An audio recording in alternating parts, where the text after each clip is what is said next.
tomo la libertad de compartir una presentación sobre lo que va a tratar esta charla, que estoy seguro que será de mucho interés para todas y todos en este seminario, ¿no?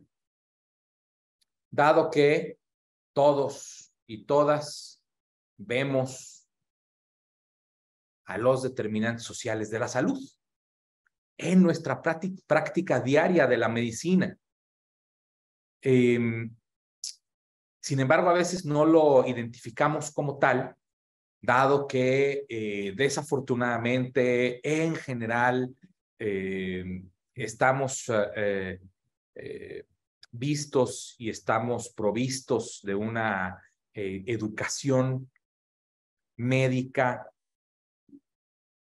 hipermedicalizada, valga la redundancia, y de esto es de lo que vamos a hablar en los próximos minutos. Me gustaría empezar esta charla con una pregunta que si así lo desean todas y todos, pueden participar a través del chat. Ahorita va a ser una interacción simple de unos cuantos segundos sobre cuál es para ustedes la intervención de salud pública más importante de toda la historia. Por favor, vayan compartiendo ahorita en estos 15, 20 segundos en el chat de esta reunión, si alguien gusta hacerlo, ¿cuál sería desde su perspectiva, la intervención en salud pública más importante de la historia? La vacunación, estimado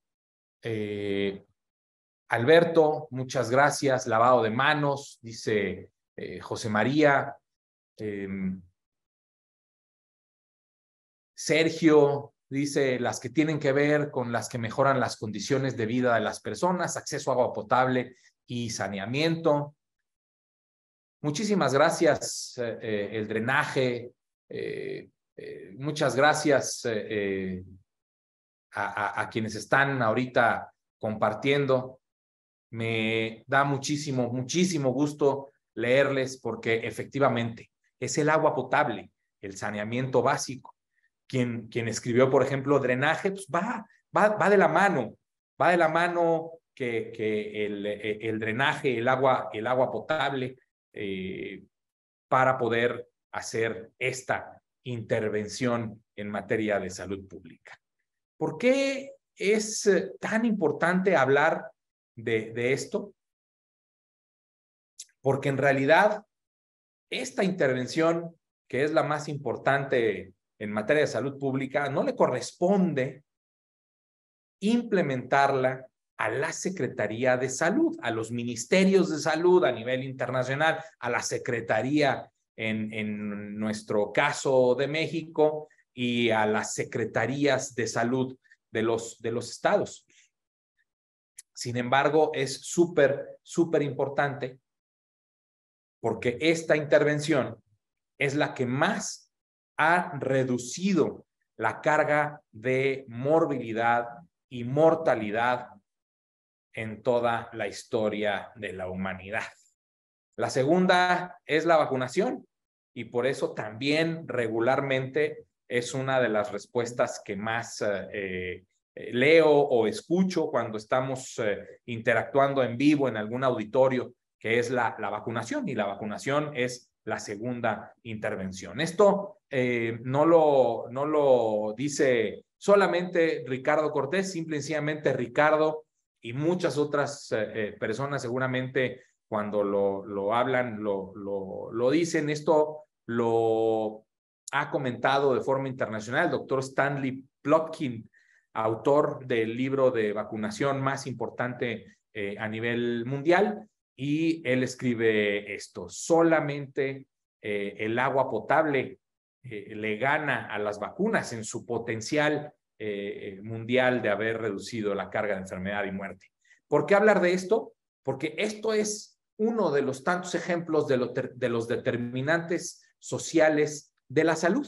Estos determinantes sociales de la salud, que son las circunstancias en que las personas nacemos, crecemos, vivimos, trabajamos, envejecemos, y todos sus entornos. Al final de cuentas, todos morimos, porque definición de vida, probablemente hay muchas, pero una que a mí me gusta por la forma en que se explica, es que la vida es una enfermedad mortal de transmisión sexual, ¿no? Al final de cuentas, siempre hay un componente sexual en la fecundación, y llega la vida, y lo único que tenemos seguro al nacer es que vamos a morir.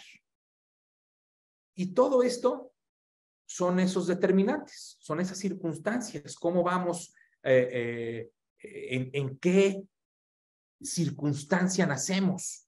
Por ejemplo,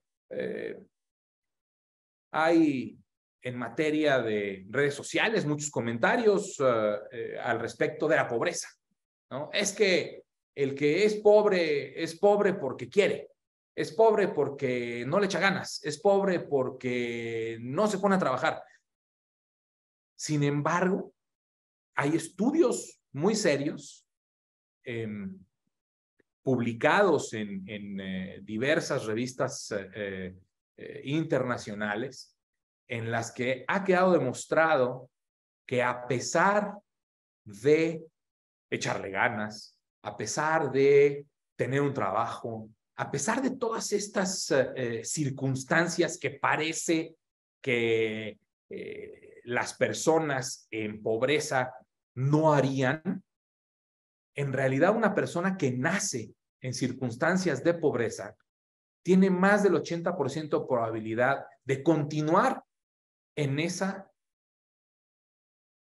pobreza, porque hay determinantes que así lo han definido. Uno de ellos, digo, lo podemos aquí ver, esta condición en la que esta familia vive en algún lado del mundo. Esto no necesariamente es México, puede ser cualquier país de América Latina, puede ser algún país de otro continente.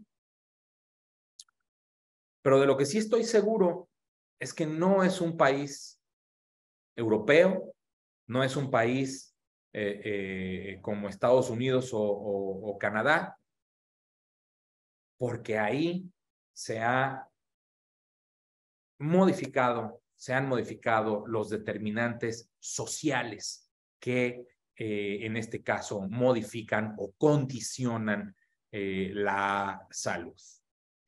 Ahora, ¿qué es la salud? ¿No? Es una pregunta retórica, es una pregunta que regularmente nos hacemos, es una pregunta cuya respuesta ha cambiado a lo largo de la historia. Y ahorita, de acuerdo con la Organización Mundial de la Salud, hay una definición. Y es este estado de completo bienestar físico, mental y social. Y no solamente la ausencia de afecciones o enfermedades. ¿Por qué es ahorita tan importante esto? Porque estamos viviendo actualmente en un estado de emergencia sanitaria por la pandemia de COVID-19. Desde mi perspectiva, la única emergencia de salud pública de los últimos 100 años que realmente ha roto y ha trastocado lo que implica las 3 esferas de lo que la OMS ahorita contempla como la salud. Este estado físico, mental y social en completo bienestar, que no solo implica la ausencia de enfermedades. ¿Por qué? ¿Por qué digo de COVID-19? Porque la COVID-19 vino y rompió nuestro bienestar físico al introducir un nuevo agente etiológico que ocasiona mil y una afección en nuestro cuerpo, ¿no? Es un virus respiratorio, pero que se manifiesta en todo nuestro cuerpo. Irrumpió la esfera del bienestar mental o psicológico. Perdimos la salud mental y perdimos la salud social. ¿Por qué? Porque llegó, por ejemplo, a nuestro país la famosa Jornada Nacional de Sana Distancia, que fue una estrategia, que fue una forma de denominar lo que en otros países fue el cierre total de actividades sociales y económicas, y esto ocasionó un, digamos, círculo vicioso en cuanto a la pérdida de la salud psicológica después de perder nuestra actividad socioeconómica, perdimos empleos, perdimos muchas cosas que hacen que nuestra salud mental sea o haya sido afectada. Perdimos a personas en nuestras familias, ha habido múltiples decesos en nuestro país y a nivel mundial, y entonces se ha roto por completo lo que la OMS y todas y todos nosotros contemplamos como la salud. Ahora, realmente, si es este estado de completo bienestar en las tres esferas, lo que significa es que en realidad la salud solo está aquí adentro, ¿no? Solo está en este entorno específico en donde se conjuntarían el equilibrio de las tres esferas. A veces no está por completo la salud social, a veces la salud mental está afectada por alguna pérdida personal, por alguna pérdida del estado físico, por alguna pérdida social como el trabajo, etcétera. Entonces, es por eso tan importante también que veamos a la salud como este triángulo, o que vayamos transformando también para entender a la salud como nuestra capacidad, queridas amigas y amigos, de gestionar nuestros riesgos, responder ante ellos y adaptarnos a los desafíos para poder funcionar como sociedad. Quiero que analicen estas tres imágenes en donde hay niñas y niños de diferentes edades. En una de ellas, la que está en medio, la imagen del medio, no solo hay dos niñas y dos niños, también hay una persona adulta que, si ustedes hacen zoom, o sea, hacen un acercamiento a esta imagen, aquí específicamente, lo que van a ver es que esta persona está fumando frente a 4 menores de edad y está intentando ser responsable al alejar su mano con el cigarrillo de la niña que está cerca de ella. En realidad, a pesar de ese teórico esfuerzo de no afectar a la niña y a ninguna de estas 4 personitas pequeñas con su cigarro, en realidad, para no afectarlas, debería simple y sencillamente no hacerlo, no fumar enfrente de ellas 4. Aquí vemos una niña, una menor de edad, en algún pueblo de nuestro país, potencialmente, ¿no? Puede ser en otro país, pero asumamos que es en México. Podemos asumir que es una persona que vive en Chihuahua, en Oaxaca, en Chiapas, en Guerrero, ¿no? En Guanajuato, en donde esta pequeñita parece parece que está vendiendo algunos productos. Esto quiere decir que ahí está ella, ¿sí? Que en condiciones de pobreza necesita trabajar para cooperar o para coadyuvar o para ayudar en materia económica a su familia, ¿sí? Pero probablemente esta razón le evita que ella acuda a la escuela. Entonces, ahí le está echando ganas. Ahí ella tiene trabajo. Pero ese trabajo le va a evitar que vaya a la escuela y entonces empieza ese círculo vicioso de pobreza y determinantes sociales. Por eso es tan importante. ¿Por qué hacerlo? ¿Por qué analizarlos? ¿Por qué compartirles a todas y todos ustedes esto de los determinantes sociales? Uno, repercuten directamente en la salud. Dos, permiten predecir el estado de salud. Si hay inequidad en este aspecto, permite predecir el estado de salud. Un ejemplo clarísimo que podemos analizar en materia inclusive de agua potable, creo que puede ser muy fácilmente analizado agua potable y diarrea, ¿no? Entonces vamos a dejar otro ejemplo que no es tan simple y que no es tan sencillo. ¿Sabían ustedes que el no contar con agua potable continua y de calidad eleva el riesgo de las personas de enfermar de enfermedades, valga la redundancia, de enfermedades transmitidas por mosquitos, enfermedades transmitidas por vectores? ¿Por qué? Porque estas personas que no tienen acceso a agua potable continua y de calidad, lo que necesitan es guardar, acumular el agua. Y el agua acumulada en cantidades pequeñas o medianas se convierten en criaderos de mosquitos. Como decimos en promoción de la salud, sin criaderos no hay mosquitos y sin mosquitos no hay dengue, o zika, o chikungunya, o paludismo, etcétera. Entonces, lo que necesitamos es que tener más recurso a nivel nacional para fumigar a todos y todas. No, necesitamos que en casa no haya criaderos.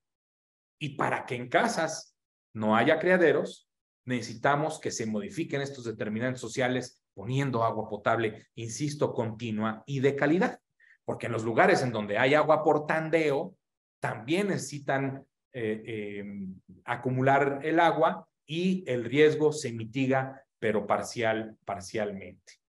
3, los determinantes estructuran los comportamientos relacionados con la salud. Ejemplo importantísimo el que acabo de dar, y al final de cuentas interactúan mutuamente en la generación de salud. Y pongamos de nuevo el mismo ejemplo: el agua potable nos va a reducir el riesgo de enfermedad diarreica aguda, nos va a reducir el riesgo de enfermedades transmitidas por vectores. Es por eso tan importante que todas y todos en los servicios de salud, en los servicios de atención médica, tengamos también presente la necesidad de analizar los determinantes sociales de la salud. ¿Por qué? Porque también hay un tema muy importante en materia de causalidad, salud pública y los determinantes. Nosotros nos enfocamos en nuestra atención médica de forma regular en la enfermedad. Si vemos la consulta de la niño sano, etcétera, pero en general, en materia también inclusive cultural, vamos a recibir atención médica cuando tenemos una necesidad específica, es decir, cuando estamos enfermas o enfermos. Y entonces buscamos la causa de la enfermedad.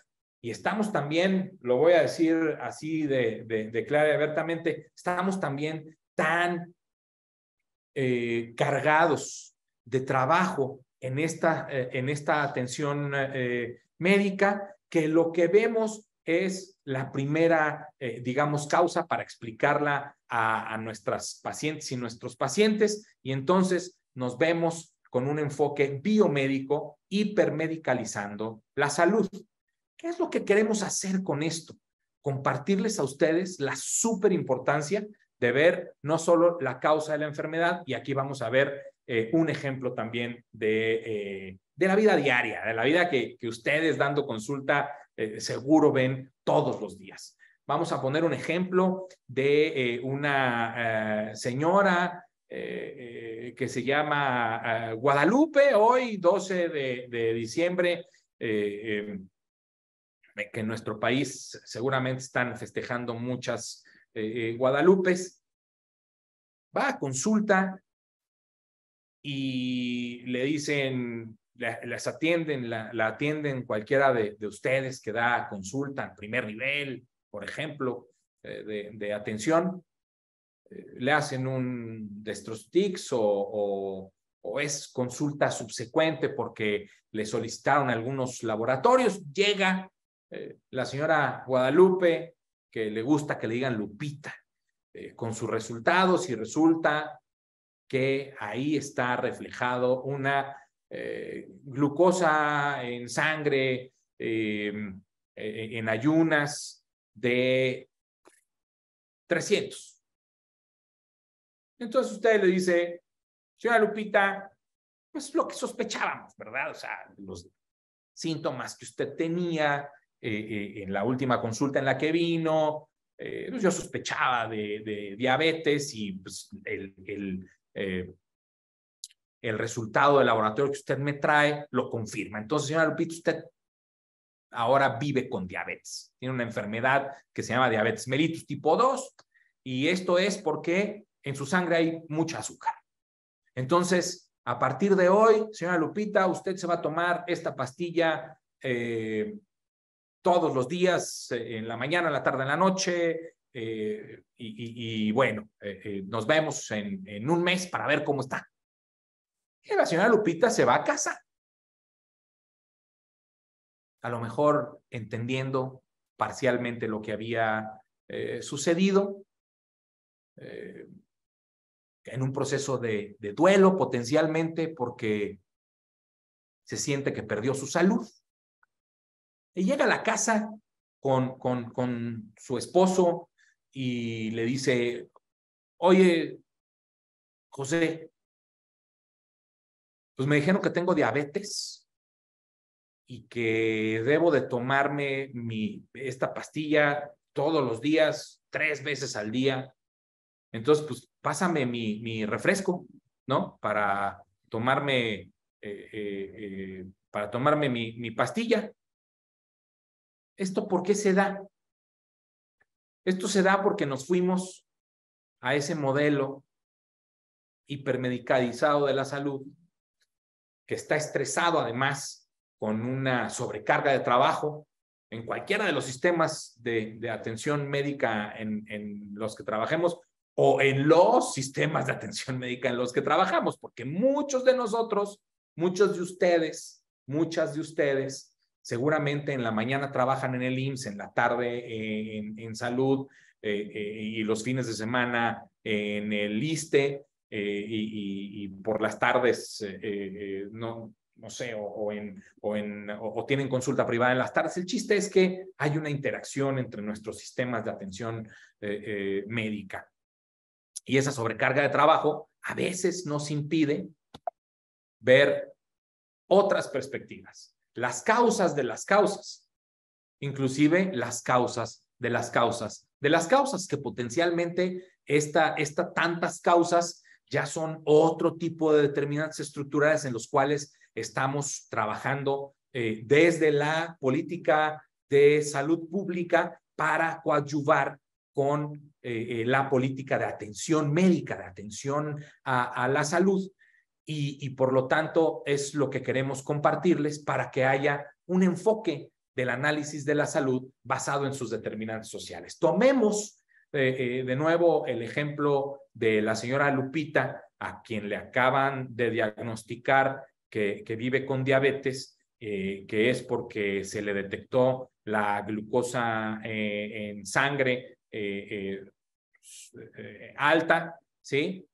y que en lugar de mandarla solo con su pastilla y su receta de 3 veces al día, su pastillita, y nos vemos dentro de un mes, o dentro de 2 meses, o dentro de 3 meses, platicamos con ella, hacemos un análisis de su actividad física, hacemos un análisis de su alimentación y le explicamos que esta pastillita nueva que va a ser su nueva aliada para mantener su estado de enfermedad controlado, ¿sí? Y que pueda vivir una vida sana a partir de hoy, a pesar de vivir con diabetes, ella y su familia pueden modificar esos determinantes y entonces alimentarse mejor, evitar los refrescos, evitar los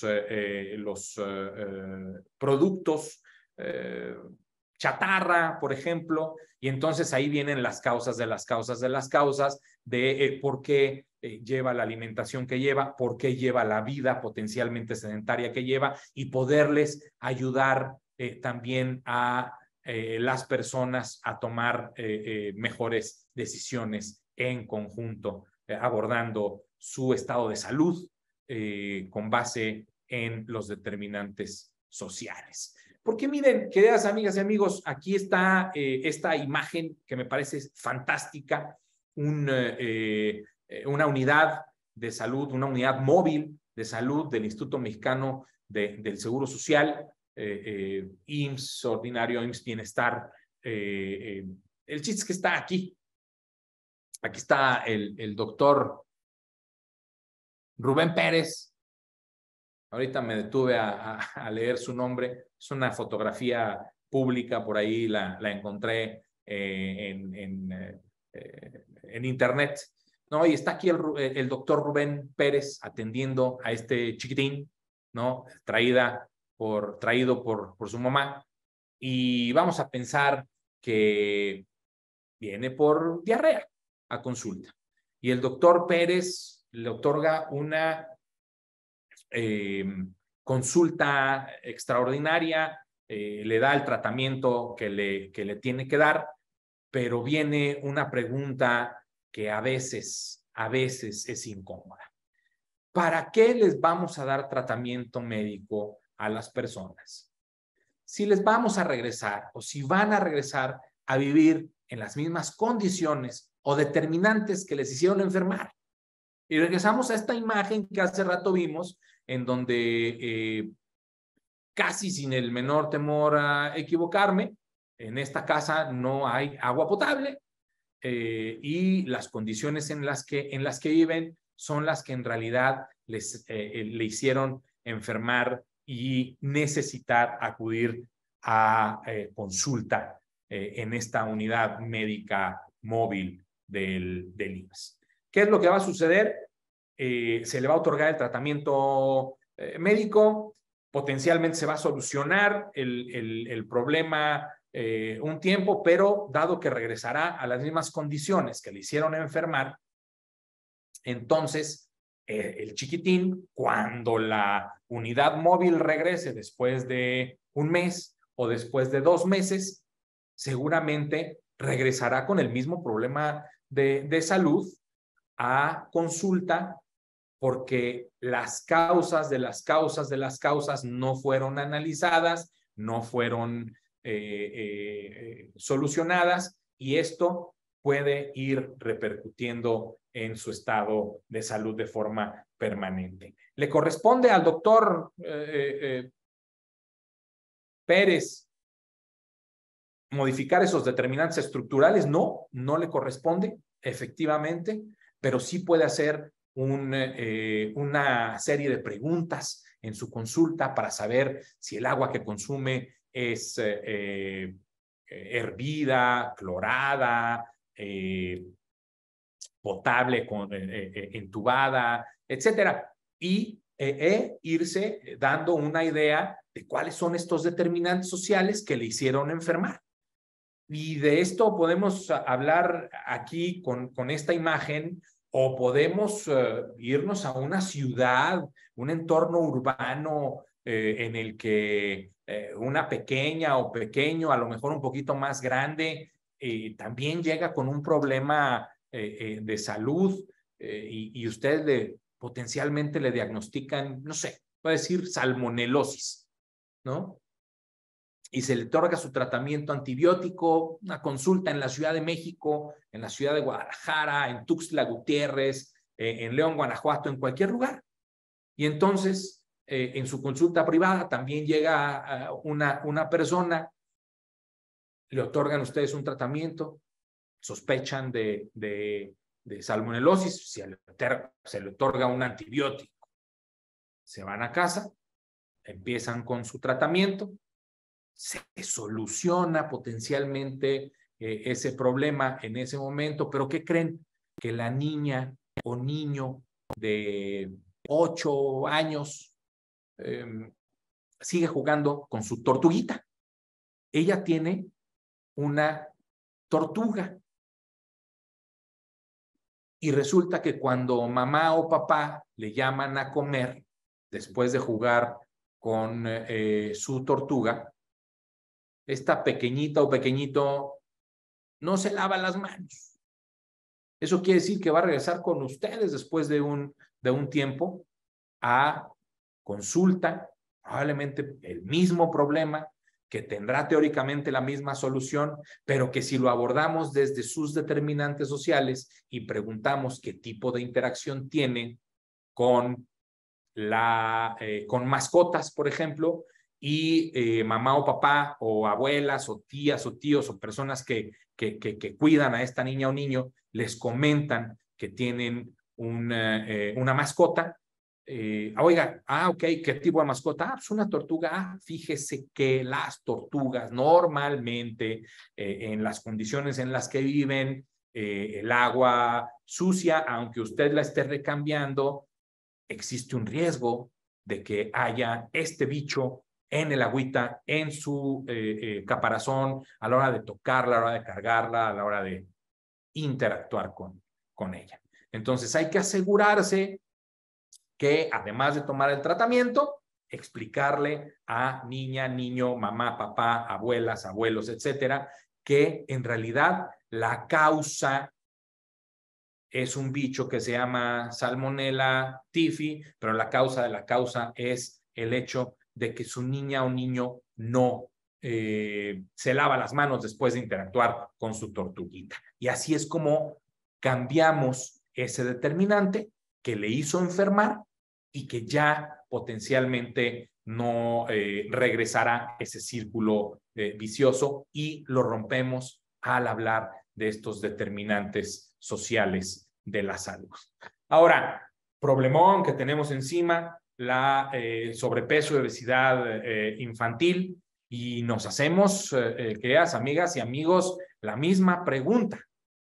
¿Para qué darle tratamiento médico a las personas si los vamos a regresar o si van a regresar a vivir en esas mismas condiciones o determinantes que les hicieron enfermar?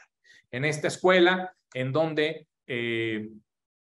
tienen esta tiendita de la cooperativa escolar, en donde no observo ningún elemento que puedan adquirir estos chavos, en este caso, afortunadamente con bajo peso, pero que están expuestos a esta tiendita, digamos, en su escuela, y que, dado que pasan un tiempo muy importante en este entorno, lo que están haciendo ahí es consumir este tipo de productos que dañan a la salud, sobre todo en el exceso de su consumo, ¿no? Y esto a lo que nos lleva, por ejemplo, es a encontrar este tipo de resultados en nuestra encuesta nacional de salud y nutrición, en donde yo titulo aquí lo que pongo en esta tabla, que no es mía, es simple y sencillamente copiar y pegar los resultados de la encuesta nacional de salud y nutrición. Lo que sí no le pongo es alimentos, consumo de alimentos, porque todo lo que tenga este tipo de sellos pueden ser productos comestibles, pero pueden tener un alto contenido de ingredientes no saludables y bajo valor nutricional. Y tenemos estas tres categorías: bebidas endulzadas, cereales dulces, botanas y dulces y postres, en donde bebidas endulzadas como refrescos, jugos, etcétera, escolares y adolescentes, básicamente todas y todos consumen bebidas endulzadas. Refrescos, jugos son los dos grandes ejemplos que tenemos. México es el principal consumidor de refresco a nivel mundial. En el estado de Chiapas hay un promedio de 3 litros diarios, hasta 3 litros diarios por persona que se consume de refresco. Y esto, además de que la mitad consumen botanas, dulces, postres o cereales dulces, básicamente la mitad de toda la población menor de edad. Eso hace que casi 14 millones de niñas, niños y adolescentes en nuestro país presenten exceso de peso para su edad y sexo. Es decir, 14 millones de nuestras niñas, niños y adolescentes viven con sobrepeso u obesidad. Y hay que ir también más allá de la atención médica clásica, porque hay otro tipo de determinantes. Por ejemplo, en el mundo hay 1.000 millones de personas que viven con al menos una discapacidad.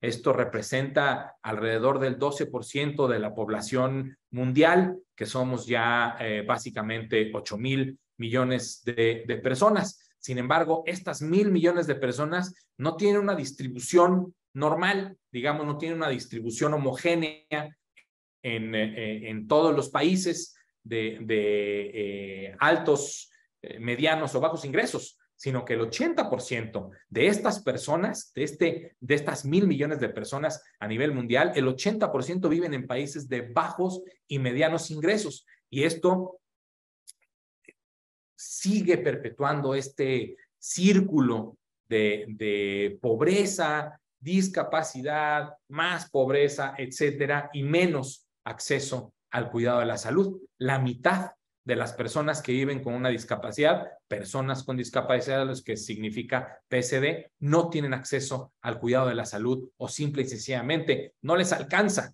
cuando no tienen además un sistema de salud universal y gratuito.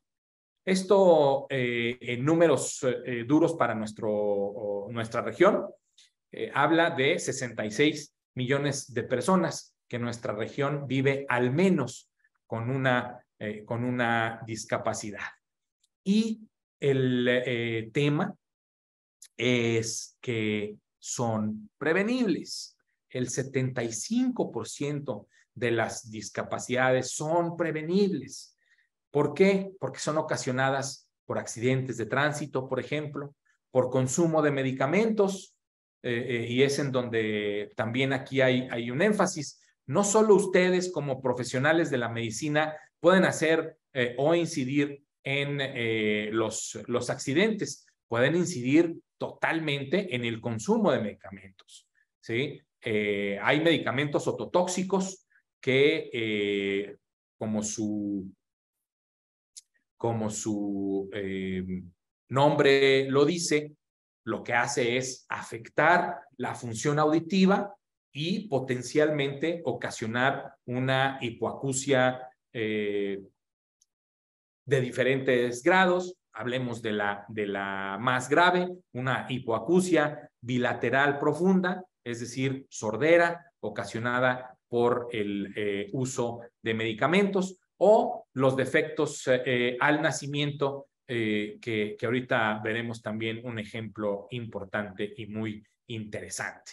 Es lo que me gustaría que se lleven ustedes a su consulta, es que el 75% de las discapacidades son prevenibles y que todas tienen un origen en materia de salud.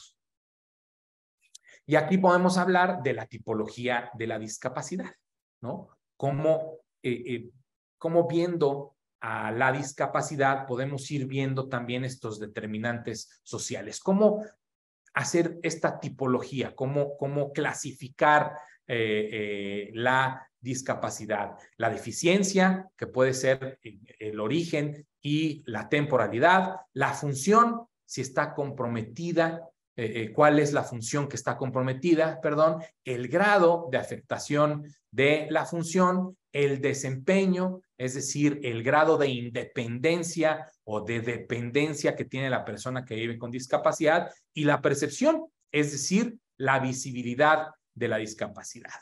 Entonces, por ejemplo, tenemos una persona que vive con una discapacidad congénita, permanente, auditiva, completa, independiente, con ayuda, es decir, utiliza un implante coclear para poder escuchar, pero al momento que ese implante coclear no existe, se descompone, se acaba la batería, se le rompe el cable, etcétera, esa persona ya no escucha otra vez, ¿sí? Y no es evidente, porque no es una discapacidad, la discapacidad auditiva no es una discapacidad que se ve de origen, y si hablamos con una persona sorda que no usa implante coclear y la vemos y la saludamos y no nos hace caso, no nos ponemos a pensar que puede ser una persona que tiene este tipo de discapacidad y que simple y sencillamente no fue visible a nosotros. Otro tipo de discapacidad, por ejemplo, adquirida, temporal, física, moderada o severa, independiente con ayuda y evidente. Una persona a la que se le diagnosticó cáncer hace algún tiempo, que está en tratamiento y que tanto el cáncer como el tratamiento le ha mermado su estado físico y pierde su capacidad de moverse libremente, de caminar. Y entonces se convierte en una persona usuaria de silla de ruedas que de repente puede levantarse de esa silla, caminar, ir al baño, pero que no puede ser totalmente independiente por estas causas. Si el cáncer se soluciona y recupera por completo su estado de salud, entonces esta persona se vuelve independiente, ya no tiene una afectación funcional porque se recuperó esta deficiencia temporal que adquirió secundaria al cáncer y su tratamiento. Por eso también es muy, muy importante siempre ver e ir más allá del tratamiento de una enfermedad. Hay factores que contribuyen a la inequidad en materia de salud, en materia de atención a la salud, y son factores estructurales, determinantes sociales, factores de riesgo de la persona, pero también nuestro sistema de atención médica. Un sistema de atención médica que no hemos operado, digamos, para compartir con todas y todos ustedes, y por eso la importancia de estas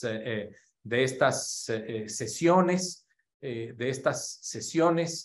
para ir compartiendo, por ejemplo, el trato digno y respetuoso hacia las personas que viven con una discapacidad, en donde es importante que todas y todos, tanto a nivel poblacional como a nivel de la atención médica, identifiquemos una forma adecuada de comunicarnos, hablarles directamente, usar frases cortas y sencillas, preguntarles cómo les podemos ayudar. Y esto no solo en estas, insisto, personas que viven con discapacidad, silla de ruedas, que es muy evidente que pudo tener un defecto del cierre del tubo neural o un accidente, y que se ve porque es una persona que usa su silla de ruedas, sino una persona adulta mayor, que puede ser nuestro padre, nuestra madre, nuestros abuelos, que van perdiendo paulatinamente algún sentido, por ejemplo, uno muy clásico o dos muy clásicos, el sentido de la vista y el sentido de la audición, en donde después a nuestra padre, a nuestra madre, inclusive le decimos, oye, pues que estás sordo, que no me escuchas, ya solo escuchas lo que quieres. No, está perdiendo su audición y hay que identificarlo. Hay que hablarles más directamente o más solamente del lado en el que escuchan mejor y hay que identificarlo. ¿Sí? Hay que usar frases más cortas y más sencillas y que ellas y ellos nos indiquen cómo es que les podemos ayudar. ¿Por qué? Porque de repente también somos o queremos ayudar tanto que pudiéramos irrumpir la forma en que ellas y ellos necesitan un apoyo desde la perspectiva personal y o de atención médica. Y al final de cuentas, también en este aspecto de atención médica específicamente, nosotros queremos tener y estamos buscando tener y ofrecer, y lo hacemos en múltiples unidades de salud, un modelo de atención a la salud con mecanismos de inclusión o con mecanismos incluyentes. Eliminar las barreras para mejorar la accesibilidad, rampas correctamente construidas, puertas amplias, guías para bastón, capacitar al personal de atención médica en lengua de señas mexicana, adquirir equipos parlantes, que no todo el equipo de atención médica debe ser parlante, pero si en cada unidad pudiéramos tener algún elemento de este tipo, es muy útil para que las personas adquieran la independencia con la que deben de vivir. Por ejemplo, una persona ciega que vive con diabetes, para que no dependa de un familiar o del personal de atención médica para saber el resultado de su nivel de azúcar en sangre o su presión arterial, se puede utilizar un glucómetro o un baumanómetro parlante, que en el momento en que se da un resultado, se escucha en la bocina del propio elemento, glucómetro o baumanómetro, cuál es el resultado: 150, 90, 120, 70, 110, 60, 150 miligramos por decilitro, etcétera. Y también en esta materia de inclusión, siempre hay que tener la pertinencia cultural, y debemos y estamos buscando desde la Dirección General de Promoción de la Salud, con el apoyo invaluable también del INSABI y nuestro querido amigo y todo su personal, doctor Rosbel Toledo, de personas promotoras de la salud que hablen lengua indígena y también lengua de señas mexicana. Ahora, estos factores del sistema de atención médica ya los vimos, podemos buscar en conjunto cómo solucionarles, pero también existen estos determinantes sociales, inclusive estructurales, ¿no? En donde vemos aquí esta imagen, ¿no? De una persona recién nacida que nace con un defecto del tubo neural, mielomeningocele, que se pudo haber evitado, 75% de prevenibles. Esta personita puede ser que en un futuro tenga que usar silla de ruedas, y en lugar de tener que estar insistiendo en la vitaminita, es que tómate este ácido fólico siempre, ¿qué hacemos? Modificar estructuralmente ese determinante social. Necesitamos que todas y todos consumamos un ácido fólico, y lo podemos hacer tanto en el medicamento específico, en la pastillita de ácido fólico, pero también fortaleciendo los alimentos, que tortillas, que pan, que todos estos alimentos puedan y tengan niveles de de ácido fólico, fortificación con ácido fólico, para que las personas de forma habitual lo estemos consumiendo, y evitar desde un determinante estructural, evitar todos los casos de este tipo de problema de salud, defecto del cierre del tubo neural, que llevará a esta persona a ser una persona usuaria de silla de ruedas. Porque además, todo esto que les comparto, determinantes sociales, personas que viven con discapacidad, etcétera, es para que ustedes, les invito, para que ustedes analicen la atención que damos desde una perspectiva de atender a las minorías para entonces atender a todas las personas. ¿Por qué? Vamos a pensar en un ejemplo de mastografía. Una mastografía, un mastógrafo que llega a la unidad de salud y que no baja lo suficiente para llegar a la altura de una mujer usuaria de silla de ruedas. ¿Es una minoría las personas que usan silla de ruedas? Sí, afortunadamente son relativamente pocas. Sin embargo, con que una persona usuaria de silla de ruedas, una mujer usuaria de silla de ruedas, llegue a solicitar su mastografía y este mastógrafo no baje lo suficiente para realizarle la mastografía a esta persona, esa persona se va a quedar sin esa atención, sin ese elemento preventivo. Sin embargo, si los mastógrafos todos bajan lo suficiente, pensando en la perspectiva de siempre atender a esas relativamente pocas mujeres que viven en silla de ruedas, ese mastógrafo que hace ese estudio en una persona usuaria de silla de ruedas va a servir hasta la más alta, la que mide 1,80 m de altura, por ejemplo. Y entonces, pensando en la atención de las minorías, vamos a atender a todas las personas. ¿Cómo esto puede incidir en la atención individual en su consulta todos los días? Pensando en que si a todas las personas les hablamos de forma clara, de forma tranquila, sin elementos de comunicación rimbombantes como suele ser la jerga de atención médica, vamos a lograr que todas las personas que reciben su atención nos entiendan de forma correcta. Y esto sirve muchísimo. Les voy a contar por qué. No tengo ahorita una diapositiva que pueda presentar este dato, pero busquen en la Comisión Nacional de Arbitraje Médico las principales causas de quejas y de demandas.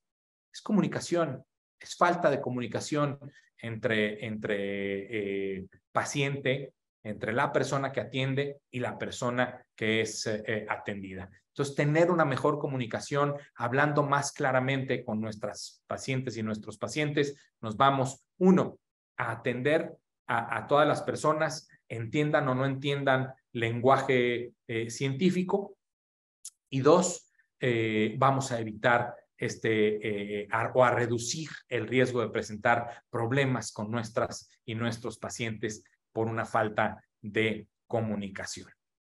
Muchísimas gracias por su atención. Aquí les comparto al doctor Armando Bacuno, un médico sordo, usuario de implante coclear, que es elemento de comunicación para la estrategia de vacunación contra el virus SARS-CoV-2, porque las decisiones saludables se toman en entornos saludables, como las escuelas saludables, como los hospitales saludables. Ojalá podamos eliminar en todos nuestros hospitales la comida chatarra y las maquinitas que las venden en nuestros hospitales, porque la salud es y debe ser reconocida como un valor para la vida y un sinónimo de bienestar, no solo como la ausencia de la enfermedad. Muchísimas gracias por su atención y estoy pendiente de interactuar con todos ustedes. Gracias.